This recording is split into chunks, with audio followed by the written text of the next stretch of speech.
Hello, Dr. Elise, Lasko acupuncturist here. Welcome back to Postpartum Series Part 7. And today I want to focus on the second half of the first 3 months of postpartum. So I already talked about the first 6 weeks. Today we're going to focus on week 6 to 12. And looking back, it's kind of interesting because it's all a little bit foggy. Like those first 3 months is just a lot of adjusting. It's really tiring. And for me, I know I really grieved a lot that newborn bubble. I loved the first 4 weeks postpartum. And when my husband went back to work right around 4 weeks, I cried. I did not want him to go back. I wasn't ready to be alone with my baby. I was really scared. I was really scared of driving alone with him in particular, and I think I might have mentioned this already in a previous video. So luckily, I did get a little time where we had overlapped, where I did get to drive with the baby alone on a couple short visits when my husband was kind of transitioning. I think my parents were still here, and it gave me a little bit of confidence. But then, yeah, right at 6 weeks, I just kind of took the reins and started doing things. And I would say 6 weeks, you're still considered in the newborn phase from 6 to 12 weeks, up to 3 months. But it's really different from those first couple weeks. Like they sleep a lot in the first, 4 to 6 weeks. And then at 6 weeks, at least for my baby, he was suddenly very awake and like not not sleeping as much. I recall like those first couple of weeks, he would sleep from like 1 to 4, 1 to 5 in the afternoon. And then I learned that maybe it's not the best idea to let them sleep that long. But the other perspective is that never wake a sleeping baby. And the sleep consultant world has differing opinions. I'm more on the end of don't wake a sleeping baby, but sometimes as you're trying to get a hang of, their sleep and their patterns, they do say it can be ideal to not let them sleep for more than 2 hours at a time. We really struggled with our baby in particular we still struggle with naps. But he had his days and nights mixed up for the first 6 weeks, so it took a while for us to really understand that we needed to put him down for bed. I think that was where we made that switch. So as I mentioned, I was in a program called the New Mom School here in California, in Encinitas in particular. So New Mom School is a franchise and it's all over the country. You can always look up a branch near you if it's something you're interested in doing. There is a newborn class, which is what I did, that really helps you through those first 3 months, what to expect. They help you with newborn sleep. They help you with your own recovery, with they have different specialists come in from different areas to talk about recovery, like pelvic floor physical therapy, pediatric physical therapy, therapists to help you through that time with your own emotions, postpartum depression, anxiety, marital stuff that changes. So for us, something that was really helpful was something that one of the sleep specialists mentioned was that, in general, it's usually better to not let them sleep. At that phase, I think it was don't let them sleep more than 3 hours. Now we're down to like not letting them sleep more than 2. Again, some will say don't wake a sleeping baby. You take that. However, I'm not a sleep expert during the day. And so we struggled a lot with the evening. Like after 4 o'clock, our baby just would lose it. Like between 4 and 8 was a really hard time, starting at 6 to 12 weeks. And still sometimes if we don't get him down for bed, if he's been awake for too long, he does have a meltdown. And it's because babies experience a spike in cortisol. And so if they're awake too long, they're overstimulated from the day, and then they just have a meltdown, and then it's really hard to get them to go to sleep. So we struggled with that. And so when I learned from the sleep specialist that came to the New Mom School said he probably has an earlier bedtime. And so I guess what is an interesting shift, and I think a lot of new parents can relate to this, is that in the beginning, they're kind of just sleeping all the time. They're sleeping whenever they wake up, they eat, you burp them, you hang out with them for a little bit, and they go right back to sleep. So it doesn't really register that they have a bedtime because you're kind of just eat, feed, sleep, change all day, every day for those first 6 weeks. So right at 6 weeks is when it started to be a little bit different. He was awake a little bit more during the day. And so, yeah, we would come to this afternoon. We just like couldn't figure out like how to not have him have a meltdown for 2 hours before bed.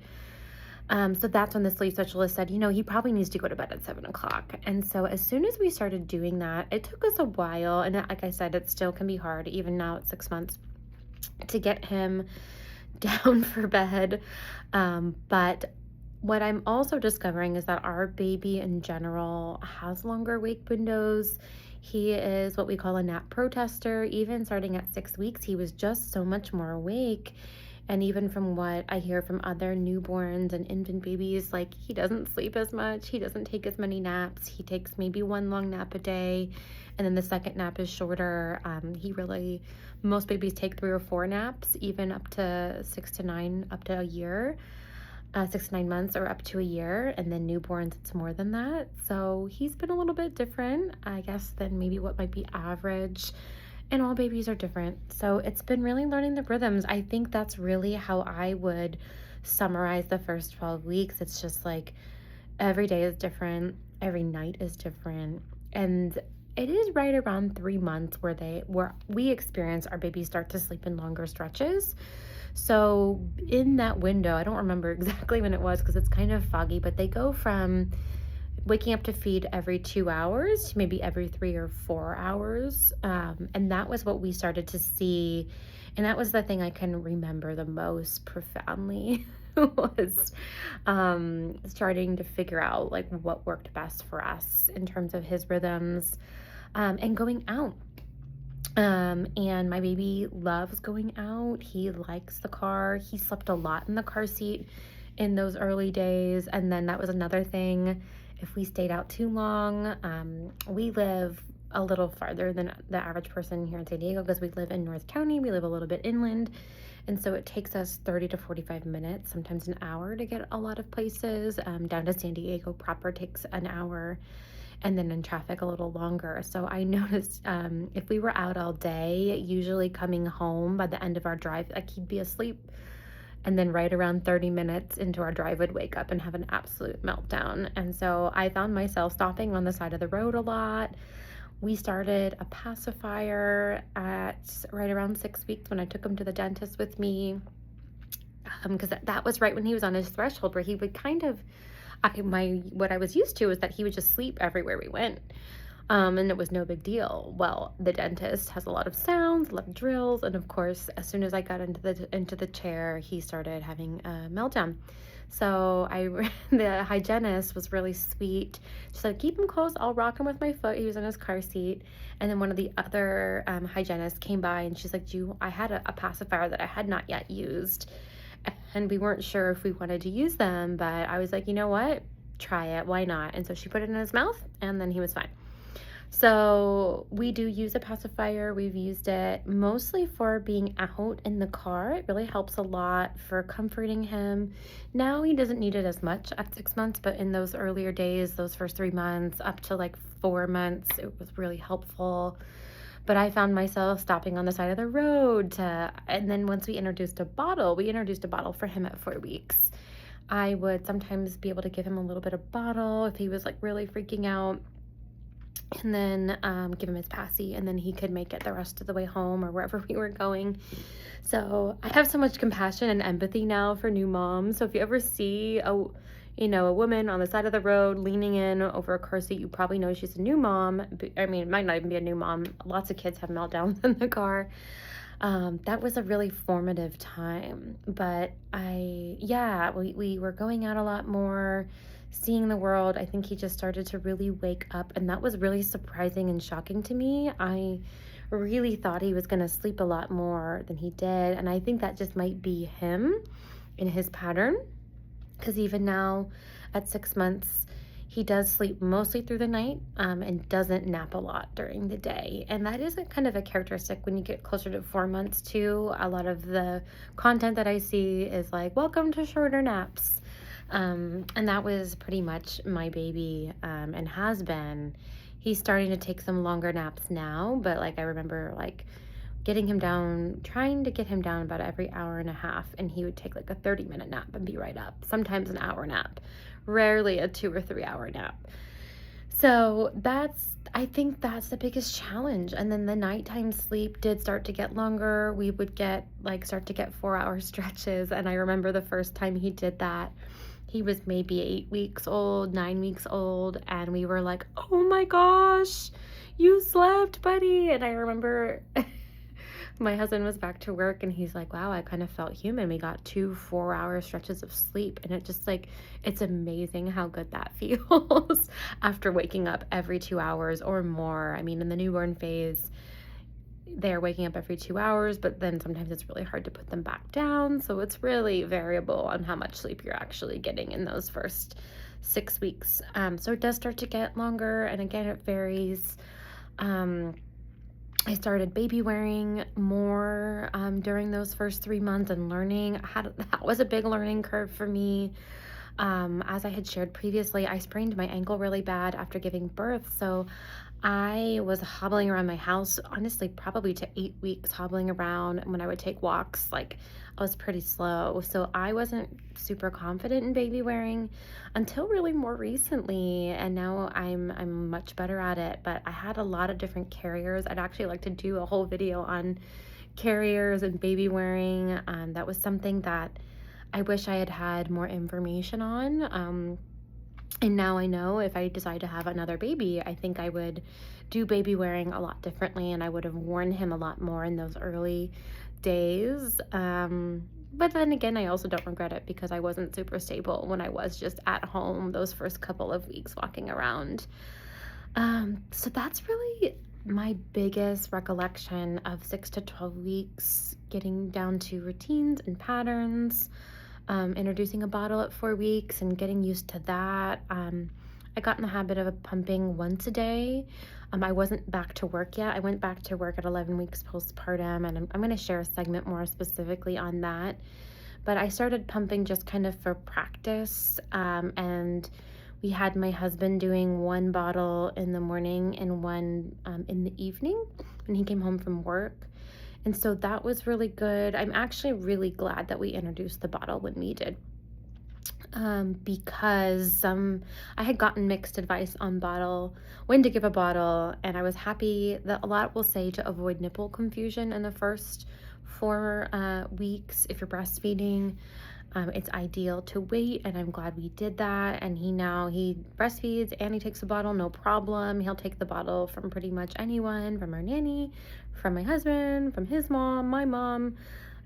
We've had no issue with that. So yeah, overall, it's been a pretty smooth transition. 6 to 12 weeks was still really special. I remember learning about clothes sizes for babies was interesting to me. Like I didn't know when I was pregnant that newborn size and size 0 to 3 was different until closer to when I gave birth. And so he wore his newborn clothes for a pretty long time, like probably at least, might have been 8 weeks. Some of the outfits, depending on the brands, they run bigger.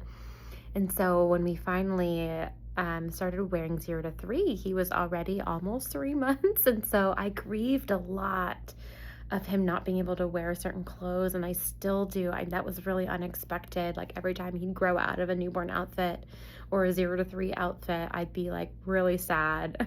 So that's my own personal thing. Not everybody experiences that. So it's just a wild journey. So those are my biggest reflections on 6 to 12 weeks. It's a little hazy now. I'm sure more things will unfold. But yeah, I think overall that regulation, your body is still healing.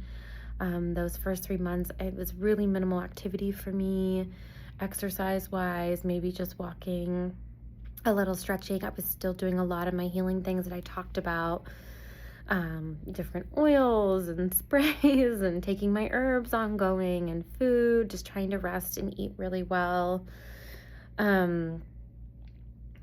And then just that hormone balance as well is tough. And breastfeeding too, establishing really good breastfeeding routines.